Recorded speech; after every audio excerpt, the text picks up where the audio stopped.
Welcome to the Great Return Podcast, a podcast focusing on wealth creation and African development for and by people of African heritage, both at home and abroad.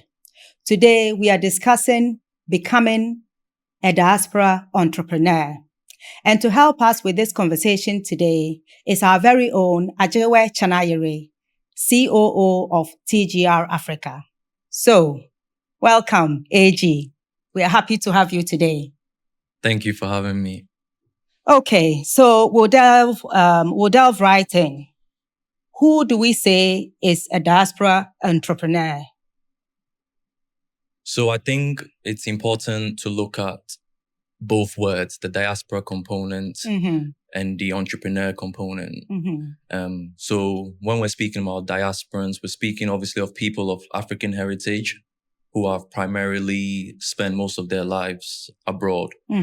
And this can either refer to sort of the diasporans, which are the African American population, or you can even look at the those in the Caribbeans as well. And you can also look at diasporans, those that are actually born here, but have just lived abroad as well.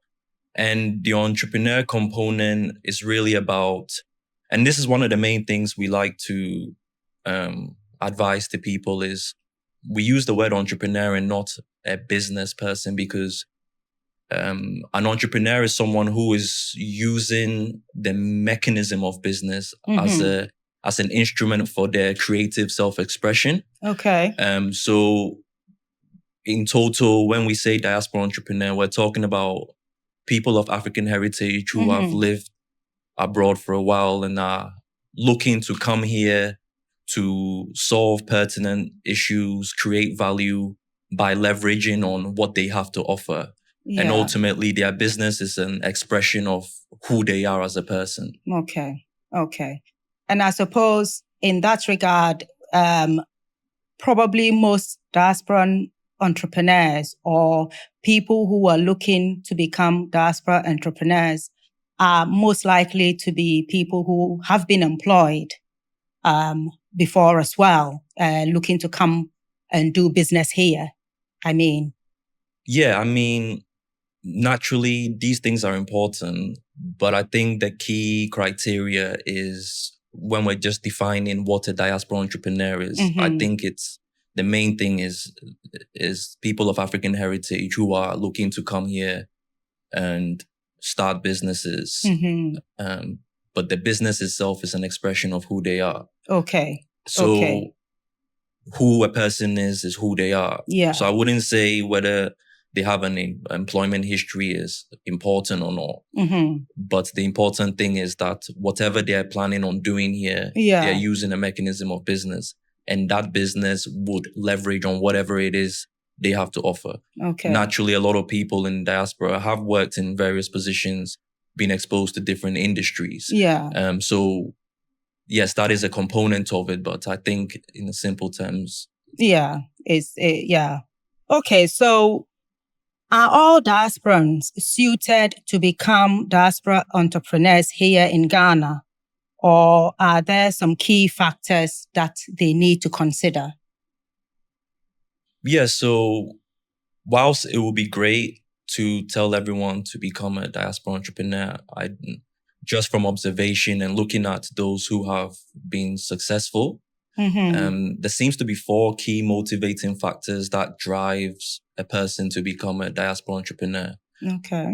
So I think for a lot of diaspora entrepreneurs, it's about meaning and purpose. They genuinely find a sense of meaning and purpose coming back here to make some form of contribution. Yeah.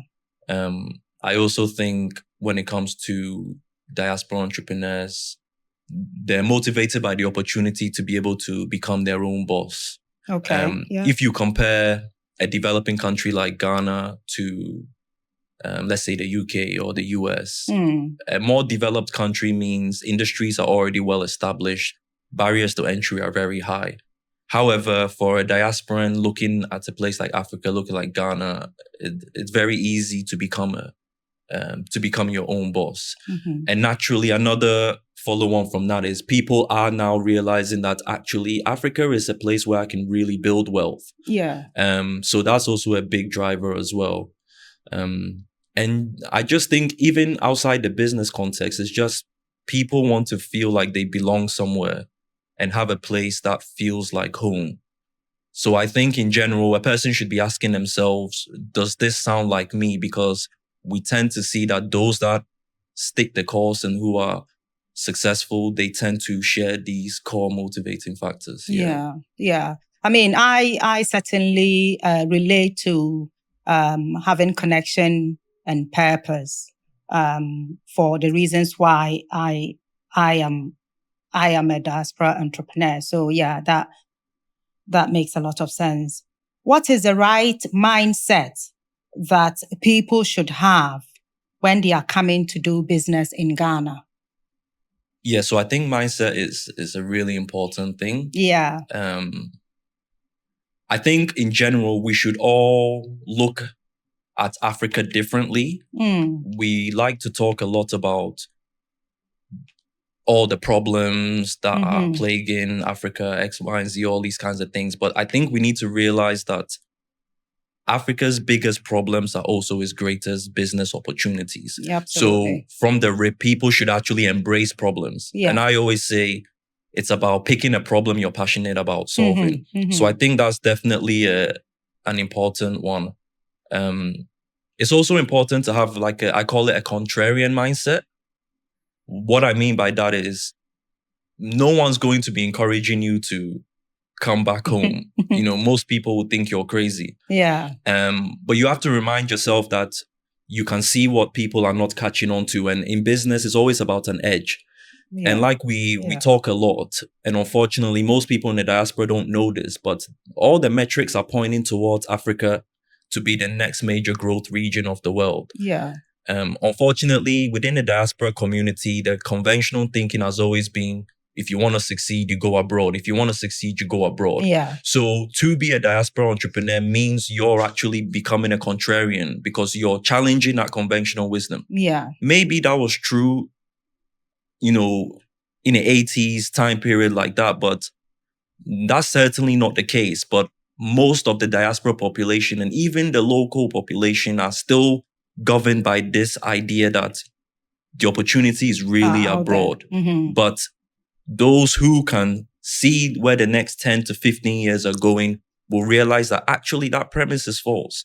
Even people from the West are leaving the West.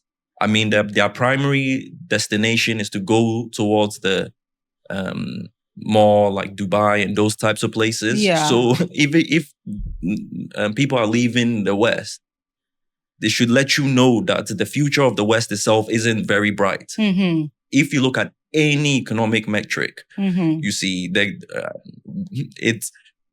within the economic world and the finance world, everyone is expecting some kind of economic collapse.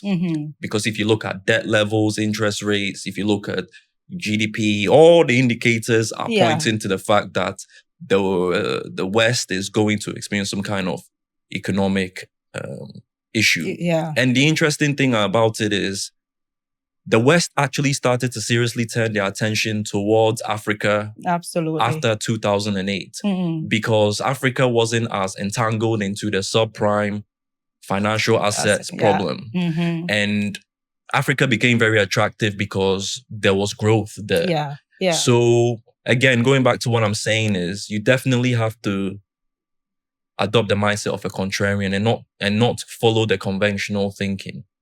I think that's very important. Yeah.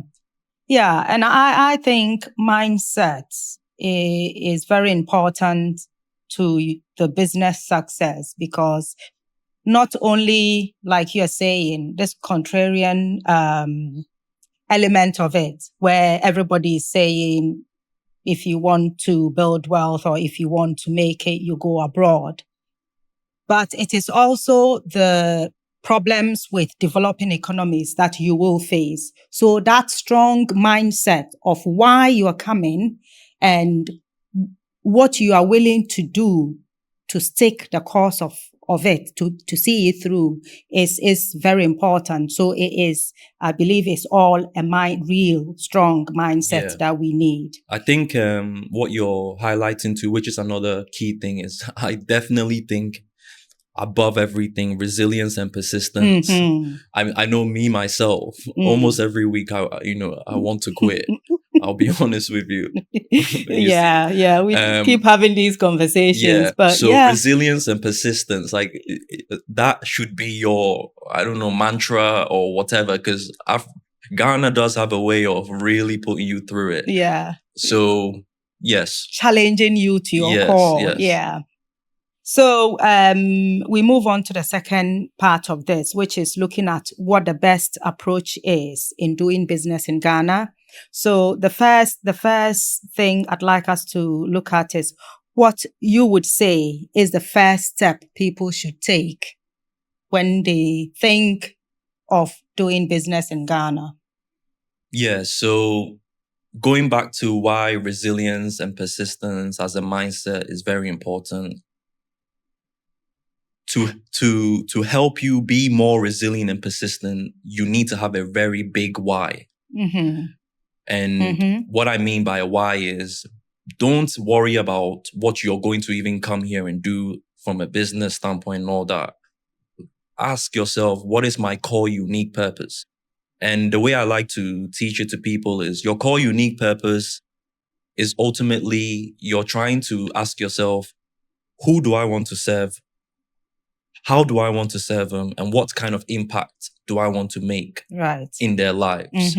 And that should be the starting point. Having that clear sense of a why I always believe is the starting point. Because of the resilience and persistence you're going to need to stay the course. Yeah. I think a lot of the people we see that they come here for a year, 2, and they go. If you really buckle down and try and see, that person started this because someone told them this is something to do. And if you approach that's why we go back to saying, we don't advise the average diasporan to think of themselves to come here to do business, because most of the average diasporans were in employment. We're not looking at people who are seasoned business owners. So it takes a certain kind of person who can just be business oriented. But for someone who's transitioning from an employee sort of mindset into becoming an employer and entrepreneurial, you would have to see business as an art form, and the creative component will have to be very important. You see, and that is why there has to be a higher motivation for you, or else you're just not going to stay the course. No. So once you found your core unique purpose, your why, what do you do next? Yeah, so now you can start looking at generating potential business ideas. And again, like I go back to the same point, is when you are, the most important thing I believe when you're trying to do business here is to just always start from the mindset that I'm actually already enough. So how can I marry who I am with what Africa needs? That's basically So we teach the concept of a golden formula framework. So if you're trying to generate business ideas, try and generate business ideas that leverage on these 3 things. The first area is, it should leverage on things you're interested and you're passionate about. And when I'm speaking about interests and passions, I'm talking specifically interests and passions related to either particular industries or particular demographics that you want to work with. You see, like for us, we're very much a diaspora-oriented, diaspora-focused, and that is the demographic we're passionate about, because we understand the diaspora mindset and challenge, especially when it comes to doing business and investment. So the interests and passions. You also want to find a way to combine that with your actual skills, knowledge, and expertise. Like, what have you done in the past? Or what are you highly knowledgeable about? And what kind of expertise do you have? Then thirdly, you want to look at how you can leverage all that in a way that can serve. And by service, I'm talking about how can I create value or solve a problem. So ultimately, your business idea should be leveraging on these 3 key areas. Okay. That is at least what when I speak to people, when I look at those that have started different businesses and are succeeding, it seems like whether they consciously or unconsciously were doing this, this is the framework that we've seen to be the most successful. Because like I said, the goal is not to try and follow trends. Again, going back to Ghana, Africa, developing country. So it's full of problems. Industries are almost non-existent. So the general gist when it comes to how do I generate business ideas is people should always realize I'm enough. And there are problems here. So I'm just merging the two. Exactly. Don't step out of any other realms. Someone says start a water business or go into this. Play to your strengths because Africa just needs you, basically. Yes. Okay. So once a person has used the golden formula framework to generate business ideas, how then do they decide which one is the right one for them to pursue?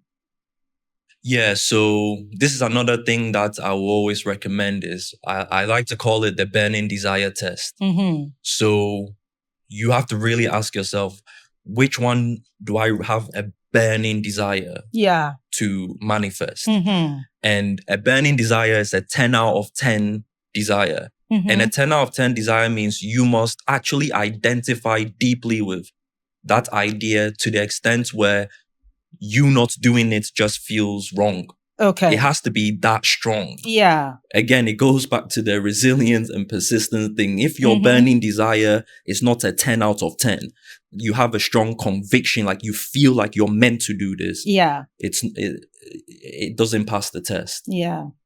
So it more or less needs to be what you think you are here to do. Like ultimately, as a person, what you are here on earth to do in a way. I mean, I don't know about you, but when I reflect on my life and everything that's happened to me leading up to what it is we're doing, I feel like almost everything I've done, experience, knowledge, work, is all sort of shaped into that. So if you don't feel like, so for me, being a part of TG Africa is a culmination of the essence of who I am.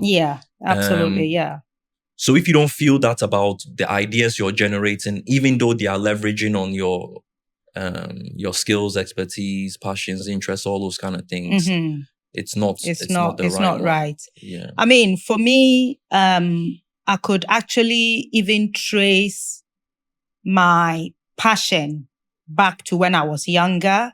This whole idea of, people like me of African origin, of African heritage, doing something because we are not poor. We just need to, do something ourselves for our continent.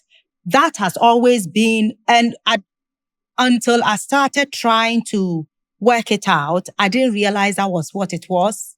But once I got on this journey of coming home and all that, it was quite a revelation that I thought, I've always been that passionate about this. Yet it never occurred to me that that's something I need to do something about. So I do follow what you're saying. So an area that most diasporans don't invest a lot of time, resources in is due diligence and conducting market surveys, feasibility studies. Why do you think this step is important? And also, why do you think people often miss it or skip it? So what I like to explain to people when we're doing our consultations and advising is a great business idea doesn't always translate to be a viable, sustainable business. So one of the big things I notice and I see a lot is, again, it goes back to we're dealing with a lot of people who are first-time entrepreneurs. And what I see a lot is people falling in love with their ideas. Yeah. And because they fall in love with their ideas, they automatically assume it can be a sustainable business. Yeah. So a feasibility study is extremely important because you're trying to actually answer that question. Mm-hmm. Can this business idea translate into a viable business? Mm-hmm. That's point number one. That's what you need to actually find out. Yeah. And then point number two, you also want to basically also understand the holes in the idea and what it will actually take for it to be a viable business. Mm-hmm.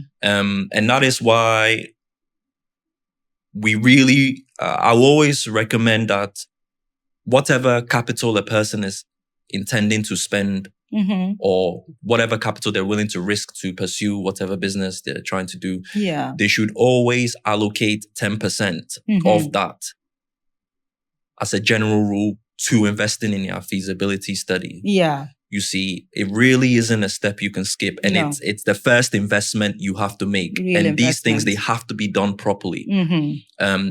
I mean, we do teach people a framework that they can use if they want to do it themselves. Yeah. But in general, it's very important people realize it's not a step you can skip because your business idea is not necessarily a viable business. Yeah. That's something you have to find out. Mm-hmm. It's not an opinion. The market will let you know. Yeah. But in general, when it comes to what things people should be looking at, you want to actually ask yourself, what's the value proposition of my business idea? I like to classify business ideas in two realms from a value proposition standpoint. I always like to say, am I going to be providing superficial value or fundamental value? Mm-hmm. And the difference between the two is with superficial value, it's like a want. Yes. And people can do without it. Mm-hmm. And need it's urgent. Like the market is desperate for this solution and they want it right now. Yeah. So if this solution existed, they will jump at it. That's a fundamental need. Yeah. And ultimately, you want to be trying to start businesses, especially in a terrain like Ghana. Yeah. You want to be starting businesses which are more towards the fundamental value standpoint. Mm-hmm. Unfortunately, I hear a lot of people's business ideas sometimes, and a lot of diasporans, to be honest with you, a lot of them do well with the interest and passions part, but they don't really consider the solving problems or creating value part. Yeah. You see, so whilst it's great what you want to do, is it actually going to provide fundamental value? Because you're dealing in a market where the middle class is small. People don't have that much disposable income. Yeah. And we are a developing country, which basically means the most important things are all needs. Yeah. If your business idea is not a need-based thing, then you should at least accept that the risk profile is high. It's high. That's all you should just, at least if you want to pursue it, always accept the risk profile is high. The market is going to be very small. So I'm not telling a person to not carry on, but I'm just saying this is like one really important thing people need to know. Yeah. And then going on to also one thing you want to actually ask yourself, like, what's the size of the market? Like, is it actually, because sometimes people have great business ideas, but there isn't a business within the market. The market is not big enough to have a business in it. Yeah. So have you actually evaluated the size of the market? And also, does it have the capacity to scale and grow? Yeah. And then you also really want to be asking yourself, how sensitive is my business idea to competition? You see, and the more sensitive your business idea is, the riskier it is. Yeah. You see, and this is something that I don't think people also take into consideration. The sensitivity of like, how easily can I replicate or somebody replicate what it is I'm doing? And again, if you know and you can identify that your idea is weak in this area, then how can I strengthen that component? Yeah. You see, and in general, you want to be evaluating the profitability of the business. Absolutely. You want to ask myself, realistically speaking, what are going to be my startup costs? Long term, what are my returns going to be like? And then also, what risk am I willing to take? And when I do a risk return evaluation, does the risk return ratio suit my profile? You see, And there's a lot of other things to consider, but the key thing is that there has to be a systematic approach of how a feasibility study is done. And it's either the individual invest in getting someone professionally to do it for them, or they at least learn what they need to even know. Yeah. Because sometimes that's what I find is a lot of people are too confident in what they know, but I'm finding, just me also being a diaspora entrepreneur, is that it's what you don't know that you need to be actually asking yourself about, like, what don't I actually know? Yes. Because all the things you don't know is all where the risks are, you see. Yeah. So having a systematic approach and knowing what you should try to find out is very, very important, because it affects how your conclusion. You see, it's what you don't know that would ultimately kill your business, isn't it? Yeah. And I think this is it. We find that a lot of diaspora entrepreneurs come in, a lot of passion, get started, eager to get started, and all that. But like not getting the professional help and skipping this part. Often people come with, they don't realize it, but it's with a Western mindset. And some quite often is trying to do what they were doing over there here, which I'm not saying is wrong or it won't work.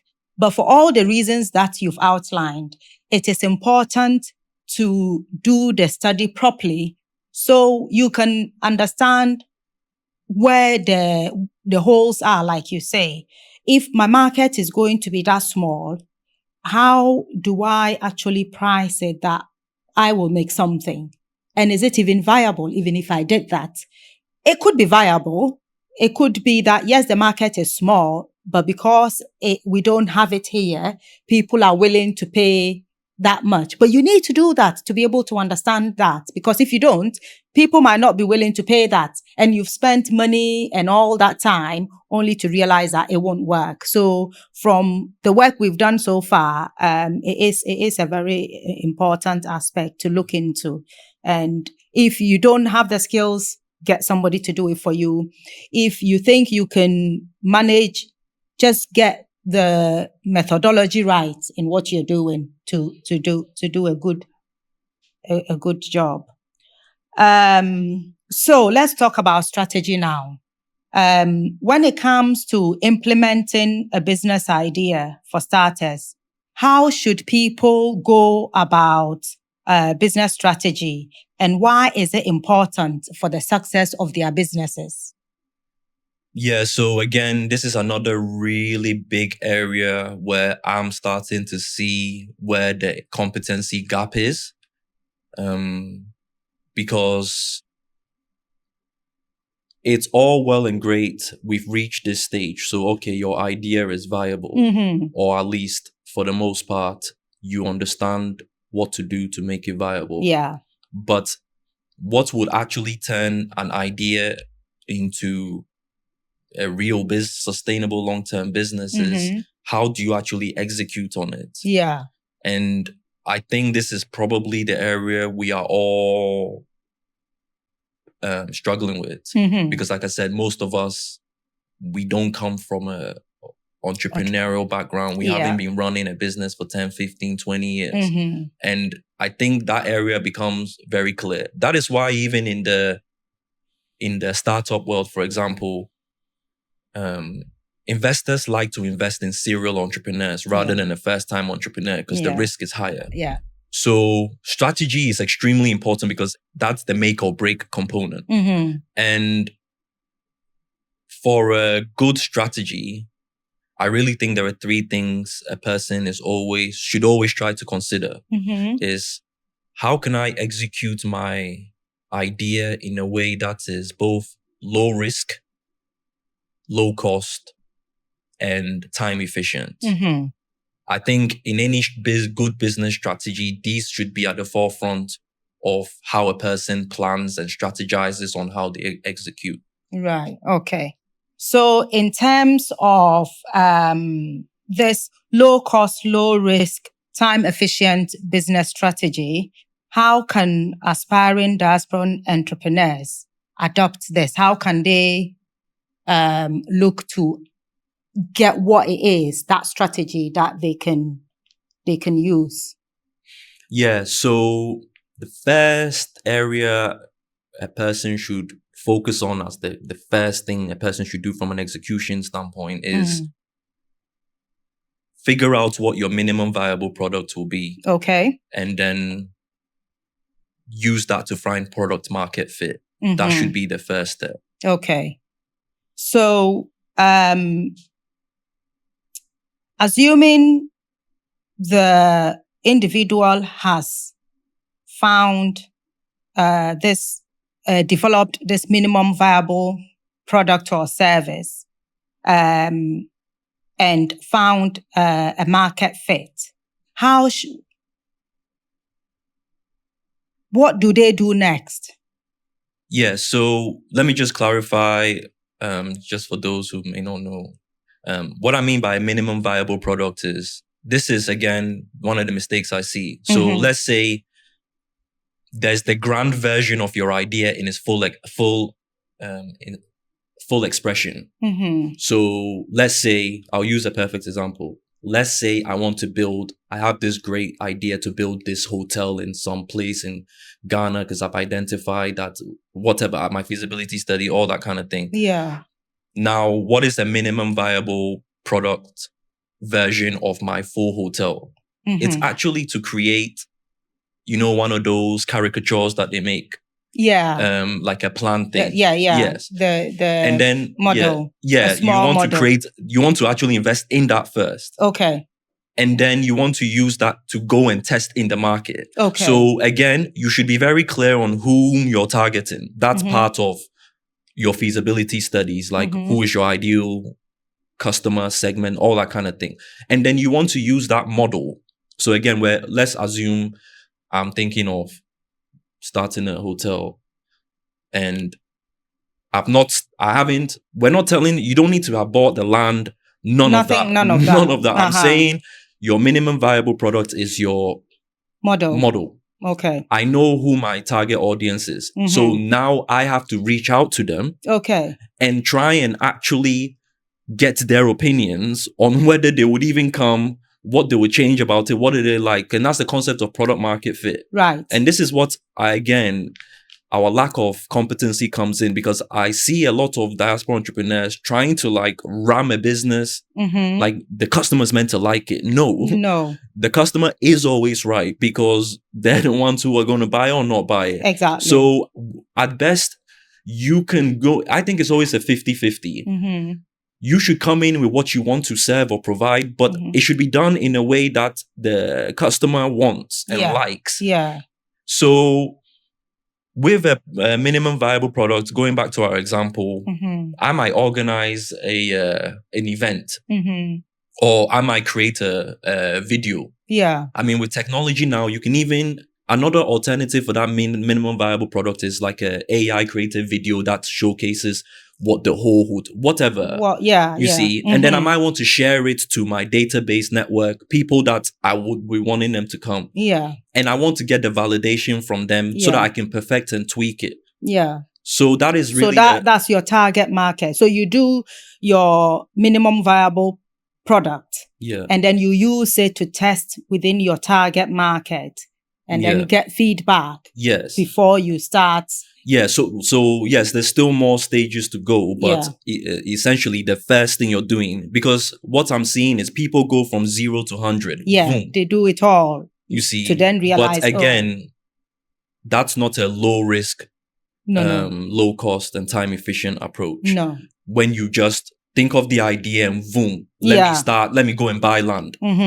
Let me hire contractors. Let me build. That's what I'm saying. People fall in love with their ideas and they just go all the way in. Yeah. You see? Okay. But if you look at this step, what have you really spent compared to the full structure and a mini caricature of a video? Yeah. But you're not taking that much risk either. No. You see, that's the point. I need to validate. So let me create something I can use as a sample, or something that will give my target market an idea of what it is I'm trying to do, so I can get the validation that there is a market for it. Like these people would adopt this now. Yeah.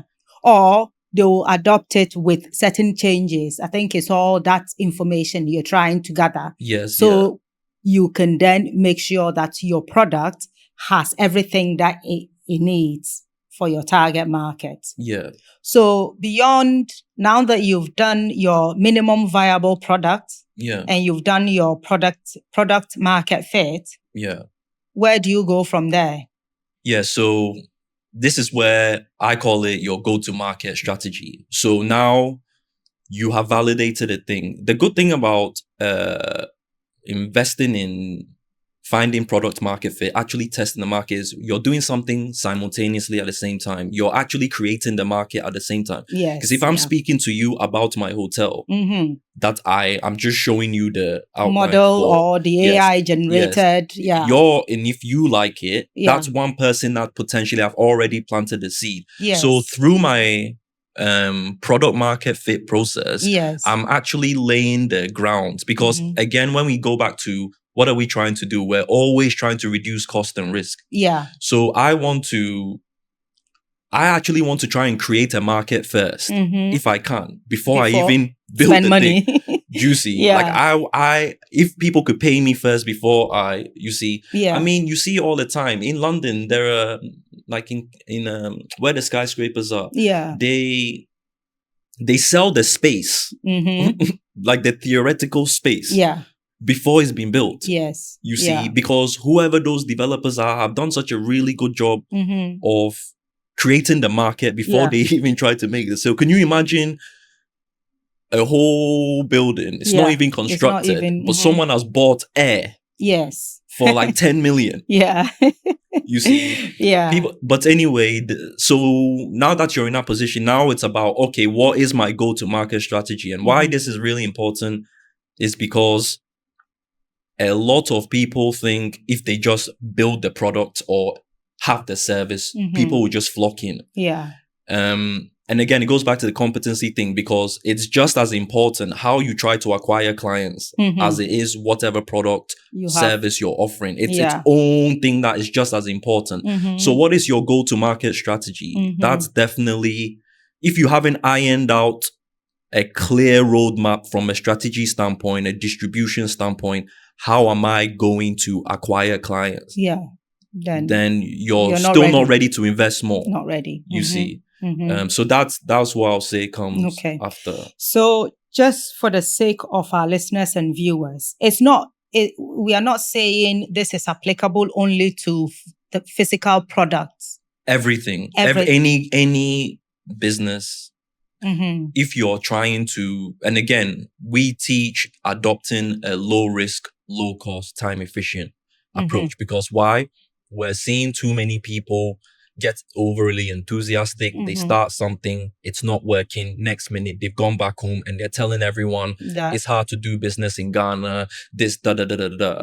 And they are not wrong, but in my personal opinion, and I've said it to quite a few different people, I actually think the biggest reason why diasporans fails at businesses here is because of themselves. I would allocate 80% to the individuals and how they've approached things. And also, even from the investing world, it's the same principle. If someone's an early stage investor, 80% of their investment decision, it's not going to be based on the viability of the idea. It's actually going to be based on their assessment of the founder. Because they're the one that are going to execute it or not. So that's why that aspect is very important. And looking at all the process that we've laid out so far, if it is followed properly, we can see how you stand yourself in a better state to make your business work, as opposed to having skipped all of that. Then you're just, you throw yourself to the wolves, isn't it? You're lucky if you come out alive. So so far you haven't said anything about recruitment or hiring a team. Is that not an important part of business strategy that people should start thinking about building a team sort of straight away when they have their business ideas and all that? Yeah, so what I would advise is you're not even ready to consider that until you have done your go-to-market strategy. Because that's the point, is now your next logical sequence of thoughts is, who's going to help me implement this go-to-market strategy? And that's where the team component comes into play. And again, because as we all know, recruiting here in Ghana, building a team is extremely hard. Finding good people is extremely hard. So you actually need to invest in a strategy for that in of itself. It's not a thing where, oh, I need someone now, let me just ask someone and boom, it will work. It's really its own craft. And even we are still trying to master the art of recruiting, training, and all that. So if you can come in with the mindset that I actually need a strategy for this, and then implement that, is definitely. And I also say it's as you're saying, it's a strategy in and of itself, bearing in mind that staff cost can be one of the most expensive things sometimes. People sometimes think, oh, when you come to Africa, when you come to Ghana, labor is cheap. But often if you want good labor, you have to pay good money for the good labor. But it's not just that. It is the process of recruiting. The money you need to invest in recruiting alone to make sure that you get the right kind of staff. And I will also say, maybe part of the strategy is also to look at not just a minimum product, but a minimum staffing level that you start from A and then you gradually grow. Because some people get excited, they hire so many people, like the whole place is up and running and fully functioning. And then the customers start trickling in. And then you realize for months, you are running at such a high cost. But if you had done this recruitment process as a strategy on its own, you work through that and you look at, okay, for starters, this is sort of what I think I'll be getting in terms of customers, in terms of whatever demand. Therefore, these are the key areas I need to make sure I've got staffing. And then as the demand is going up, I can then keep adding on and keep adding on. And that would also help sustain your business at the beginning. I also wanted to add, because I think the recruitment thing is a big. I genuinely believe whoever masters the art of recruiting, training, and developing will be, the most successful here. Because a lot of us face the problem, because even the local business people here too have this issue. We face the issue of creating lucrative jobs for ourselves. And this is something we've talked about, that if we don't build with the end in sight, that we're building an organization, we're going to find ourselves just creating lucrative jobs for ourselves. And if we're not there, there's no TG Africa or things like that. So it's really a really important thing. And then obviously, finally, a person is now in a position to think about, how do I finance my business idea? So if you see, we haven't even spent time talking about how much I need and all those kind of things, because it's really not that important until all those steps. And again, if you've done your feasibility studies correctly, if you follow the right kind of strategy, right at the end, you would know what makes the most sense from a how do I finance this idea point of view. You see, because sometimes this is the problem as well, is that diasporans base their business ideas based on what they think they can afford to start, which literally is causing them to eradicate so many opportunities away from themselves, because they make decisions. Again, it goes back to the competency thing, because do you think Mark Zuckerberg had 10 billion to start Facebook? Or you see, That's the other aspect of it. Yeah. Okay, so one thing that overwhelms a lot of diaspora entrepreneurs is how to take their big idea and implement it. So from an execution standpoint, is there a simple to follow stress-free approach to go about implementing our business ideas so we don't become overwhelmed? Yeah, I think it's a really big thing to discuss because it's very easy to become overwhelmed. I mean, I know we get overwhelmed sometimes as well. But I do think there is a effective way to go about things. I think it's very important that a person has to be very clear on what their big vision is. So, okay, let's go back to the hotel idea. A person needs to know the full vision of what this hotel is going to be in its height. Yes. So be very clear on that one. Yeah, the end result. Yes, be very clear on that. Second thing to do is to set a timeline. Like when do I want to have this full functioning thing in its hay? And be realistic. Yes. What timeline can I set for myself? Yeah. And for the business. Now, this can also change as, again, you interact. Because one thing I will say is that at best, all we're doing is giving ourselves a good start. Yeah. But you should always come in with a mindset that it's a continuous effort of tailoring what you have to offer with what the market needs. So I really think, and I genuinely, at least for me, from becoming a diaspora entrepreneur, I've realized how much I've been humbled. Yes. Yeah.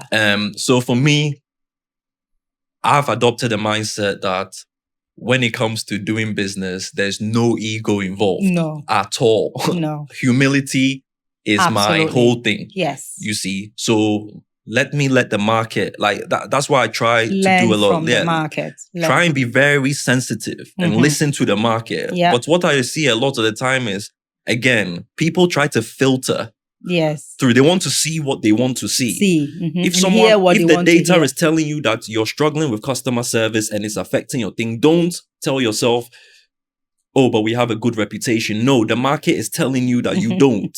You see, but I see that all the time. Yeah. No, absolutely. We, as you're saying, we need to be humble. It's not just people say, oh, I'm humble. That's not what we are talking about. Don't feel like you know what you're doing. Yeah. Tell yourself you don't know what you're doing. That's why you are asking. That's why you're going through all these steps to make sure that you are listening and you're not just listening and saying, well, that is to do with that and not to do with this thing that I'm doing. No, you're listening and you're taking it on board, and now you are sort of adding it to how you're doing things, changing things this way and that way to make sure that your business will become a viable business. Don't assume that you know the things. The terrain is different. What you've been used to is different. Yeah. Yes, there are skills that you can, bring here and knowledge that you can bring here. But ultimately, you're dealing with a different environment, different people altogether. Yeah. So be ready to learn. Yeah. Even look at our case. How many times have we iterated and look at our business model trying to create a model that can actually work? Yes. Because another thing is the projection element. We project a lot. We really don't realize a developing economy structure and functioning is nothing like a developed economy. Yeah. So you really can't project to think that, oh, I can have a subscription model. Most of Ghanaians are not on the internet. No. And even if they are not at the same rate that you would think, like people don't just have free access to. No. Internet is like its own commodity that costs a lot and all those kind of things. So sometimes people, even when they think about their business models, they are thinking about it from the concept of a Western thing. And in Africa, you have to be creative in almost every aspect of what you're doing. And a lot of information you have to learn on the job. On the ground.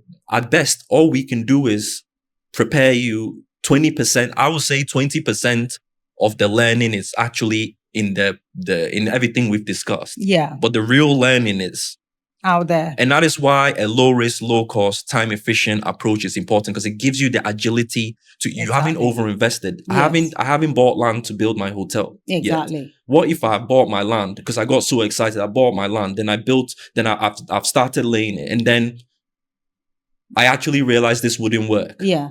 What do you do? You see, but I could and a lot of people have done that. Yeah, you see. A lot of people have done that. So is it really Ghana's fault, or is it you? Is it you? Are you the problem, or is Ghana the problem? Exactly. You see? Yeah. Yeah. But yes, going back to how we implement our ideas in a way that doesn't overwhelm us. Like I said, big vision. Set yourself a time frame that is realistic. Yeah. But also, it's about giving yourself accountability. And the next thing after doing that is to break down into key milestones, every key milestone that needs to be achieved, leading all the way to my... within the implementation. Yeah, so what are our key milestones? Yes. And then actually then look at the key milestones and ask myself, what is the most important that I need to focus on right now? And then you pick that key milestone, then you ask yourself, okay, let me break down these milestones into key objectives. Yeah. Because if I complete all these objectives, I would have achieved that major milestone. Then I break it down into key objectives and I just work at them. Yeah. Until they've been crossed. I don't need to think about anything else. It's not important. You don't need to worry. Yes, worry. Because sometimes that's what we do. Because we feel there's so much to do. And every day you just feel heavy. And you're like, oh my God, there's that. And I do it sometimes. But then it's if you break it down, like we're saying, and you focus, you're like, yes, I know there's a lot to do, but all that doesn't matter. What matters now is this element of this milestone, not even this milestone, is this element of this particular milestone. And stop yourself from worrying and do that, and just understand that each one you do is a tick. So it doesn't matter that you're only doing this little bit when you've got all of this to do. No, it doesn't matter. That is a tick. Move on, it's a tick. Move on, it's a tick. Before you're aware, you've done your milestone. You move on to the next. Whereas if you don't do that, you just, you stress yourself. And then you make mistakes, huge mistakes, because you're stressing. Yeah. I mean, I got this concept from someone who used to work really closely with Steve Jobs. They were asking him, okay, so how did he operate? Because you can imagine people at that level, the level of pressure, and it's even way more than what we're doing. Yeah. So, and this is something that also Elon Musk does. They call it signal to noise ratio. Okay. The idea is that you have to, not every task or thing you think you need to do is actually as important as you think it is. A lot of things are actually noise. Right. It's only a few things that are signal. So you can take that concept and stretch it. What is the real signal to noise ratio for a year, a month, this week, today? So right now, as we're here today, okay, I have 10 million things apparently I need to do today. What is actually noise and what is signal? And then you literally tunnel vision in on the signal aspect. Because you cancel out the noise. So I like to think of it like that, or else you just get overwhelmed. Yeah, that's a good way of looking at things. Because it actually comes from Pareto's law, the 80-20 principle, which basically states that 20% of activity dictates 80% of outcomes. Right. So literally, the law is letting you know that not all activities are of equal value. And as entrepreneurs, we really have to learn what is the important thing I need to do and what don't I need to do, or if I do this one, it actually solves that one already. Okay. So now let's talk. Maybe give us a few mistakes that you think diasporans make trying to do business in Ghana. Yeah. I think I honestly, I genuinely think if anyone would take anything from this podcast is biggest mistake diasporans make is overestimating their entrepreneurial competency. I think if 80% of your business success is going to be driven by you, the founder, then what are you doing to address the fact that entrepreneurship is a competency? There are 4 key elements we constantly need to keep upskilling in. It's not a thing where it's black and white. It's more about degrees. And you should always have that mindset that I continuously need to get better at being an entrepreneur because it's its own discipline. You see, so ask myself, how competent am I in sales and marketing? Like, do I really understand that? Yeah. How competent am I in leadership and management? Like, do I know how to build a team, recruit? Can I actually train, develop people? Can I actually manage people? Have I even done that before? Yeah. You see, do I know how to raise capital? That's a whole skill in its own. Yeah. Do I even know the different pathways? Or do I just think if you want to start a business, you either bootstrap it yourself or you go and get a bank loan? You see, do I really understand the different options I have available for me to raising capital? And where is my financial competency? Like, do I know and understand how to do my books? But do I even know how to interpret financial data to guide business decision making? You see, again, it's more important what you're aware of that you are lacking. Because again, you know what you need to do to fill those gaps. And it actually leads me on to the other mistake I think people make is starting a business by themselves. Both financing it themselves and actually starting it themselves. Yeah. I mean, I think I can only speak for myself, but I'm grateful that we're doing this together because the more we're doing it, I'm realizing that I can't do this alone on my own. Yeah. But we complement each other in terms of where my competencies are strong. Yours may be weak, but where yours are strong is weak. So together, we can objectively look at ourselves and go, yeah, we actually have most of the key things, but we also know where our gaps in and we also know how to address those things. You see, so I think it's very important. People should take that element very seriously because you're starting a startup. Yeah. And you are going to determine whether it's successful or not. It's not even whether it's a good idea or not. You see, so if you take that seriously, that should humble you. That should really humble you. Yeah. So yes, that's definitely don't start a business by yourself. Don't finance it by yourself. Yes, and especially when it comes to the financing aspect, don't finance it by yourself because what do we see all the time? And again, it goes back to the fact that we come here with, I'm coming to start a business. By yourself. You see, and again, going back to feasibility studies, people only think about how much money they need to start the business.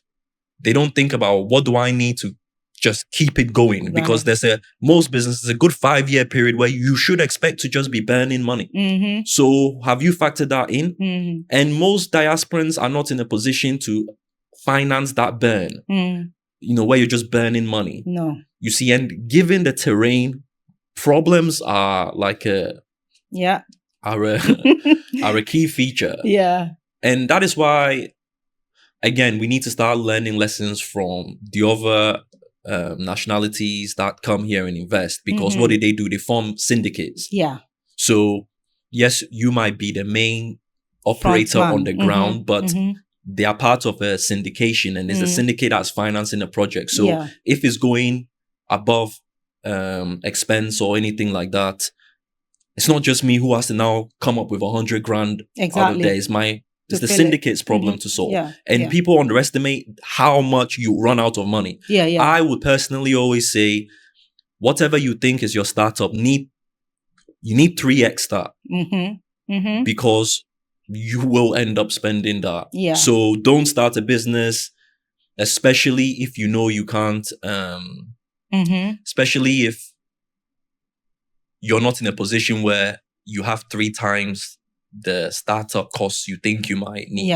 Yeah. You see. And I think it's also because, like we're saying, doing it with at least one other person or forming a syndicate, the other areas where that helps is we've talked about competencies. People bring different skills, but it is also the accountability element of it, because quite often it's difficult to stay accountable to yourself.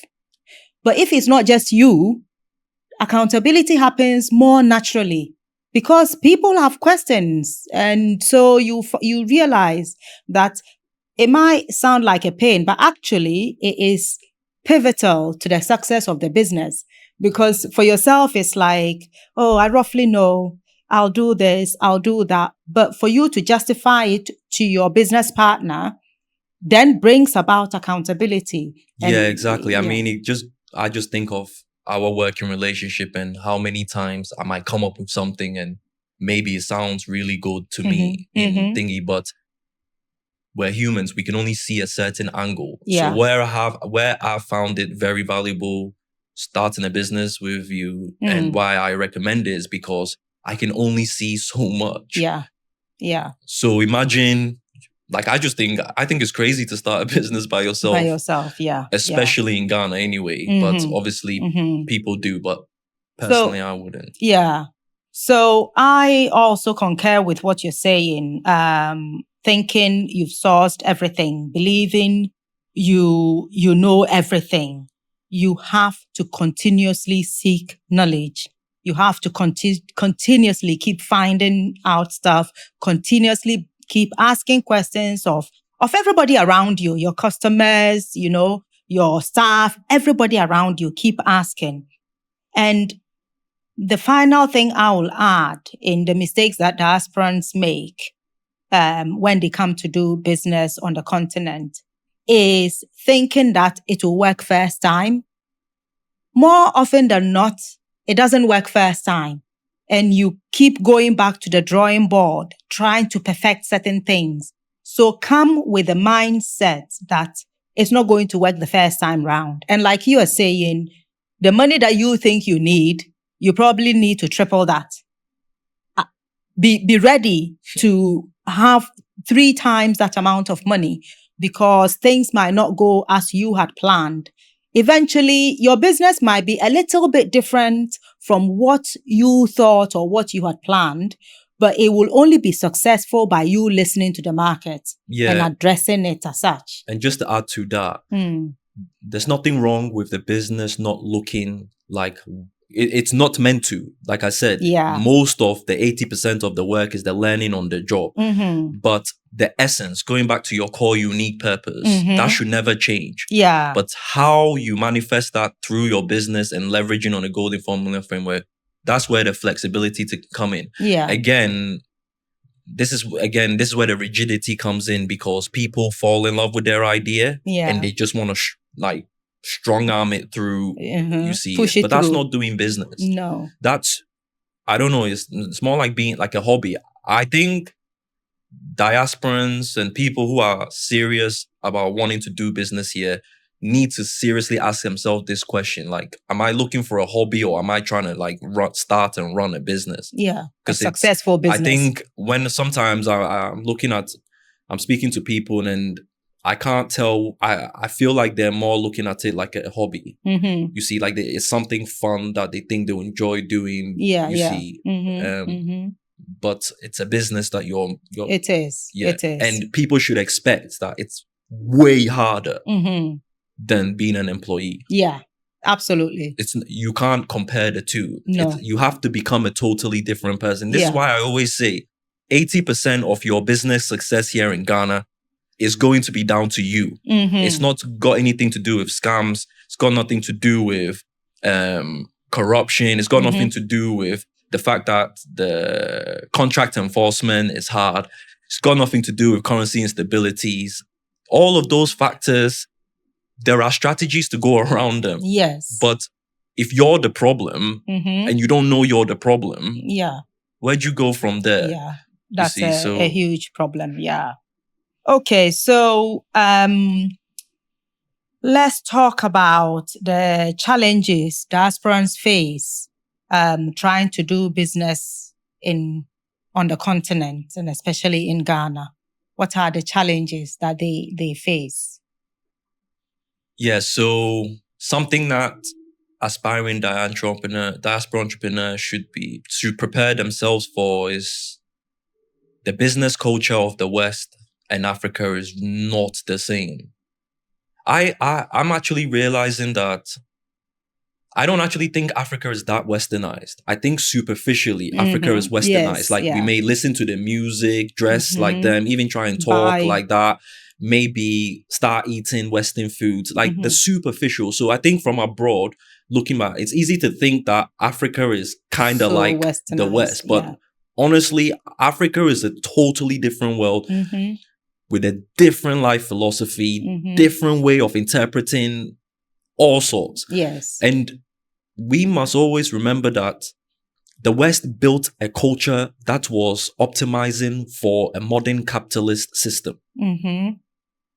You see, Africa didn't even think of capitalism. I'm not promoting or not disputing capitalism. No. I'm just saying that we don't know what our natural cultural trajectory would have gone to. Yes. Because of the colonial aspect. So in a way, we're in a weird situation. Africa's in a weird situation where we're pretending to go along with this thing, but we don't really get, Africans really don't get modern economic business, all that kind of thing. It's still an abstract thing, but we pretend we do. So if you come here and you look at the surface and you think, oh, they understand business like that. No. The concept of time and urgency is literally almost non-existent. In the West, it's urgency. Yeah. Here, urgency doesn't exist. No. You see, also, when you think about the business culture, I think one thing that will shock a lot of people is people don't really look at, oh, I work at this job. And if I do really well, my boss will promote me and that's how I climb the ladder. People look at their jobs as that's their business. So if you can't explain something to someone, what is in it for them to facilitate whatever it is you think they should do, because it's the logical frame of thinking, they're not going to do it because, again, people don't have I'm building a career thing. No. You see, because why? Our historical culture did not value the future.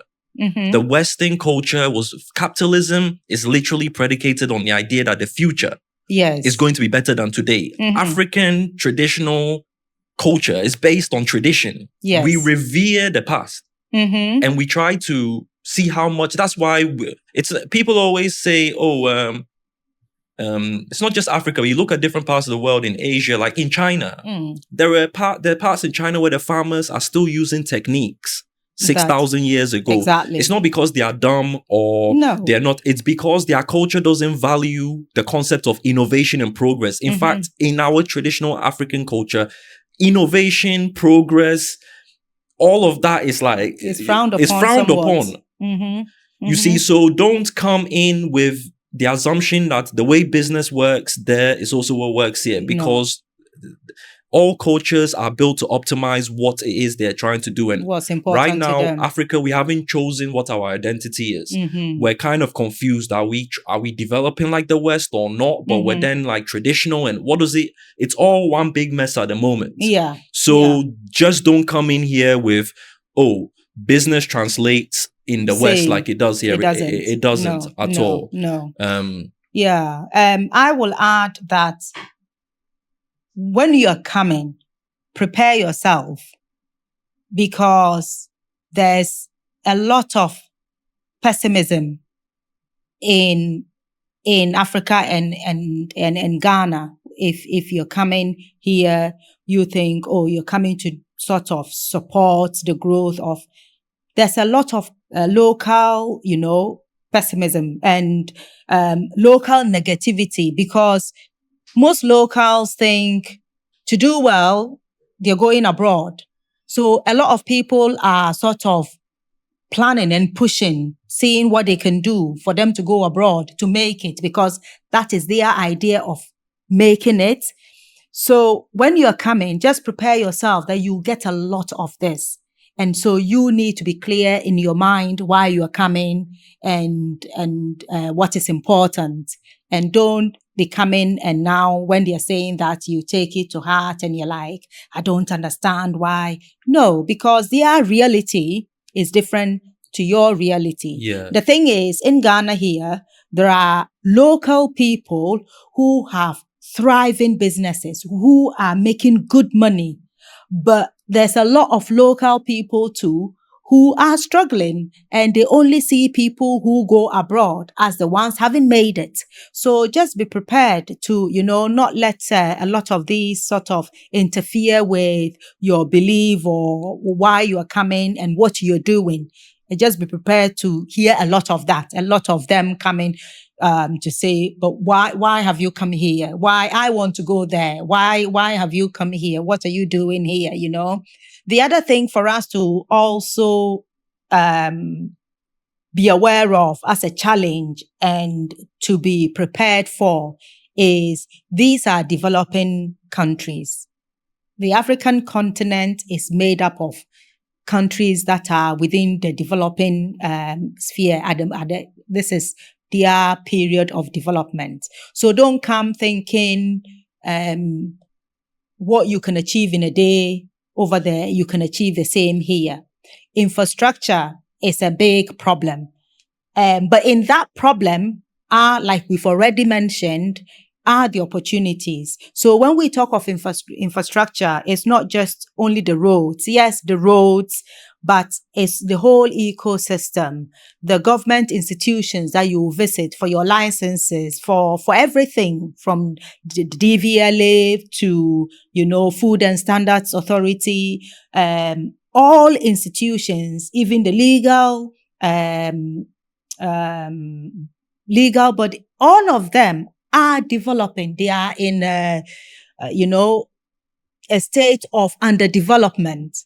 So when you come, just be prepared. Before you come, open your eyes that you're coming into a developing country. So be prepared that your journey is not going to be smooth. If you want to site a factory wherever, the transportation cost, the transactional cost of everything is a lot higher. And don't worry yourself all the time. This doesn't work. No, it doesn't work. But that's what you've got to deal with. And if you are prepared before you come, I believe that these will be things that you take in your stride. Because sometimes anxiety can actually kill the business before it's even started. So finally, can we leave people with some useful advice on doing business in Ghana? Yeah, so I think I'll keep drumming on and on about it because it's just what I'm noticing is your success, all of us, our success here would come down to how resilient and persistent we're going to be.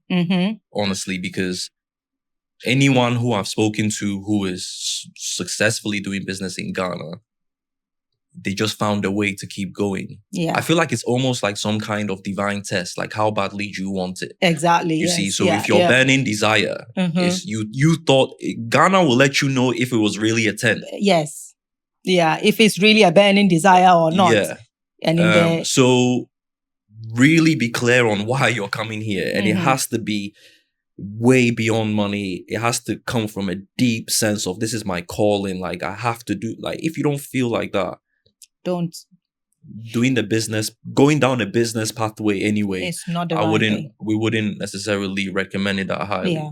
And again, second area is if I'm going to start a business and I'm basically a startup, and if most of the success is going to do on how we execute, which comes back down to me, then I should take my entrepreneurial development as I should be investing in that as seriously as my business. Yeah. And the two should be simultaneously. So right now, if you can't explain to yourself, if you can't tell yourself where your weaknesses are from a competency standpoint, and if you're not developing strategies to address those competencies, whether it's going to workshops, reading entrepreneurial books, working with business advisors, any of the ways you can go to upskill yourself and you have a structure and a plan for that, then just know that you're setting yourself up to fail. Yeah. So for me, these are, in general, I think if a person is really serious on their why,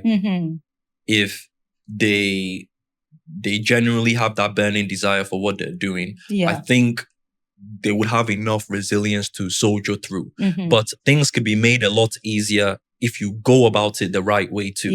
But if I genuinely believe, minus everything we've just said, you just came to Ghana with a strong sense of a why, like a strong sense and a burning desire to implement whatever you're doing, the universe will help you figure it out. It would be very challenging. And like I said, you can't implement your business in a low risk, low cost, time efficient manner. So you can't do it in a much more swifter way. But if you just had that component, that resilience that comes from that burning desire, I don't see how you will fail. So I will say again, assume the money won't go far. Definitely. That is a big thing. Just assume right from the onset that the money won't go far. More practical advice. And also, I will advise that if you want to be an entrepreneur, and especially you start business on the continent or in Ghana, I would say at least for the first year or two, please have your own 2 boots on the ground. At least for the first year or two, your own 2 boots. Because doing business, relying on people in Ghana, especially when you're starting a business, because you need to experience it. Like everything we've talked about, if you're not here going through that, you won't be able to learn even from the market. You won't be able to, you are relying on a third person, filling you, and chances are it won't work. Not because the business idea is bad or because your approach is wrong, but because you are not there yourself. You need to work yourself on the ground for a year or two, and then make sure you put systems in place that help you manage the business whenever you are away, for any other reason. So those 2 things. But to round it off, again, I go back to what AG has just said. Your why. That burning desire. You have to come with the mindset of, well, this is it. It's going to have to work. This is what I'm glad you said that. So when we're writing a book, I guess, again, going back to how you learn as you started to realize that there's different segments within the diaspora, what we call the diaspora community. And I see that most of the diasporans here are actually really remote workers. And then they start to now flirt with an idea like, oh, maybe I can. But the problem with that whole approach is, again, it goes back to the burning desire aspect. That if you're coming at things from that perspective, you're always going to struggle. Because you have something to fall back on. Yes. So that's the point I wanted to get at, is give yourself no way out. Because a lot of people, in their back of their mind is, oh, I can always go back. I can always go back. Exactly. So it's easy enough. Anyone I know who is successfully doing business here in Ghana, if you speak to them, there's no plan B. No. So if you have a plan B, I'm sorry, but the odds are not in your favor. Because I dare anyone to ask anyone they know who have been doing business in Ghana 3 years, 4 years, 5 years, and ask them, you see. Did they sort of think, well, if that doesn't work, then I'll go back, and then that means, your burning desire is not because strong. It's not your burning desire. Because I've accepted that you're meant to feel like you want to give up. That's not the problem. No. The problem is the giving up. But you can only keep going if you have a battery that's powering you. You see. Okay. But last thing I will also say is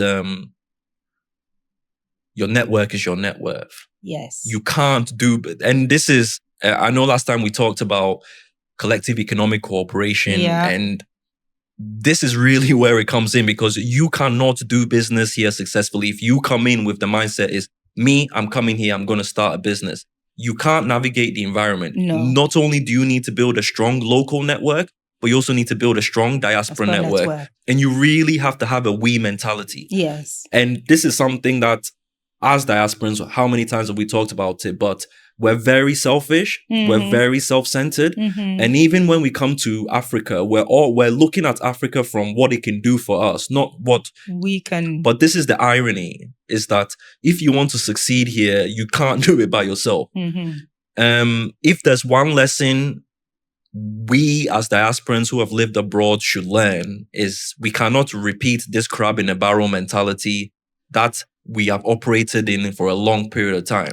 Why is it that the same pattern exists almost everywhere in the West where there are minorities? You go to England, in every major city, there's a portion where Asian community, the Arab community have blocked it off. This is ours. Where is the where is that? The only thing that Black people block off in the West is the ghettos. You see, like the inner city areas, but where is our enterprises and all those kind of things? Yeah. I suppose my understanding of what you're trying to say is, for our people, because like in the UK, you have places where you have like Chinatown. Where are our businesses? Where are our collective businesses where we are supporting and ensuring that, our businesses are doing well, even abroad? But then we come here, we come back home, and we're still bringing the same mentality. Just me and I, that's it. Not understanding that is not what is going to help us. It's not going to get us far. And what we are saying to round this whole discussion off is not entrepreneurship. Diaspora entrepreneurship is not the right answer for everybody. Yes. It's not everybody who should be thinking about back home in the sense of, I need to come and start a business. A lot of people it will actually be better for them to spend money investing on the continent, and actually will make more money that way than them like giving up their careers, their day-to-day jobs, and coming here trying to make a business idea work or a concept work. Like, from all that we've discussed, you can see how challenging it is. And for most people, you can do all that and end up with nothing. Yeah, so to add to what you were saying is, this is not a sales pitch for people to just come here and do business. No. You see. But what I will say, and I'm glad you mentioned it, is, yes, for maybe the 10%, 20% of the wider diaspora community, yes, that 10, 20% should come. Yes. To come here and start businesses. And we need more diaspora entrepreneurs. So absolutely. We're not saying people shouldn't come, but it's not suitable for most. For everybody. But what is really suitable, which I don't feel is talked enough about, is actually, and what Africa really needs is investment. Yes. So the question now becomes, are there pathways where me as a diasporan, I can actually invest in Africa in a way that works? Yes. We know that there are challenges and all those kind of things, but I really think the conversation, because sometimes people mix the business and investment into one thing. It's not the same thing. It's not. So everyone tells you, oh, come and invest, but they're telling you to start a business. But most people shouldn't come here and start a business. No. It's not even advised in the West. You see, but from an investment standpoint, that's where the conversation should go. So yes, I don't want to dampen people's spirit. But yes, in general, there is a successful way to do business here. But you have to be really disciplined about following that approach. Yeah. But realistically speaking, I think investing is more realistic for the average person. Yeah. That's it for today. Thanks to AG for an insightful conversation, and to you, our cherished listeners and viewers. Thank you so much for tuning in. Be sure to like, share, and subscribe. And make sure you grab yourself a copy of the book, The Great Return. Also, if you're thinking of doing business or investing in Ghana, then Book a consultation on our website for advice, guidance, and more. Or visit our website, TGR Africa, to check out all the great stuff we are doing and get involved. See you in our next episode.